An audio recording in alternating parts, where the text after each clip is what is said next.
nous sommes dans un pays qui aime la dépense publique. Cela fait maintenant de très nombreuses années qu'elle est supérieure à 50% de la richesse nationale, et même au cours de la période récente, en partie à cause de la crise, mais pas seulement, nous avons atteint un taux quasi record de 56% de la richesse nationale chaque année consacrée à la dépense publique. C'est une situation qui est doublement problématique. D'abord parce que ces dépenses publiques ne sont pas financées. Comme vous le savez, en face, il y a des recettes, mais elles ne couvrent pas la totalité de la dépense. Ça veut dire qu'une partie de nos dépenses collectives se fait à crédit. Et la deuxième question que ça pose, c'est est-ce que pour ce prix-là, pour ces 56% de la richesse nationale que nous consacrons à la dépense publique, est-ce qu'en face, en quelque sorte, nous en avons pour notre argent? En Allemagne, les dépenses publiques représentent 48% du PIB, 8 points de moins que chez nous. Donc la réponse se situe en réalité à moyen terme.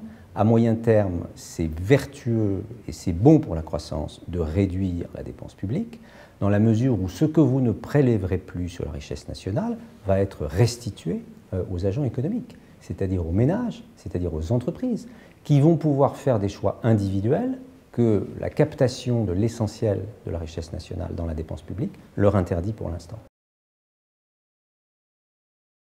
Je crois pour ma part qu'on n'est pas au bout de l'effort de réduction des effectifs de l'État, globalement. Je ne suis pas pour autant partisan d'une réduction aveugle il y a à l'évidence des besoins dans certains services publics qui nécessitent qu'on ne baisse pas les effectifs, voire qu'on les augmente.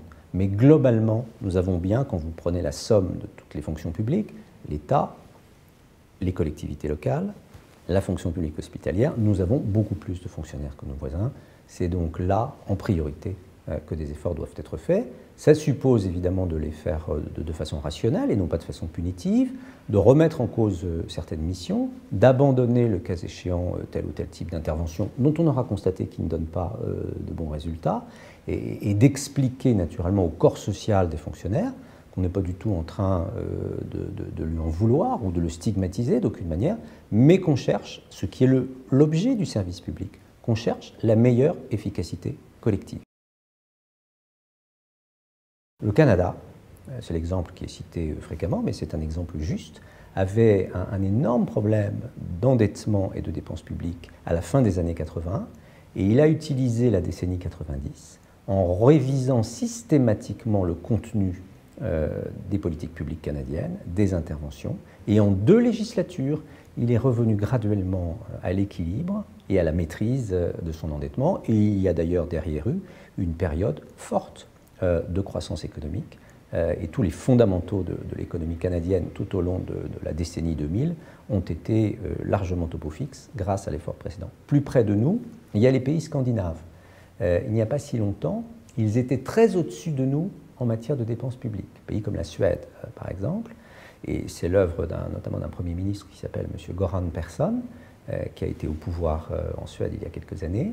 Il a pris, avec son gouvernement et l'assentiment du Parlement, et en expliquant ça aussi à l'opinion suédoise, tous les compartiments de la dépense suédoise, et revu pour chacun d'eux l'efficacité, le réglage. Et en quelques années, la dépense publique suédoise est passée de plus de 60% du PIB à un niveau qui est aujourd'hui inférieur au nôtre. Mais évidemment, tout ceci s'est fait dans la durée, progressivement et avec beaucoup de pédagogie. La brutalité n'est certainement pas la bonne méthode.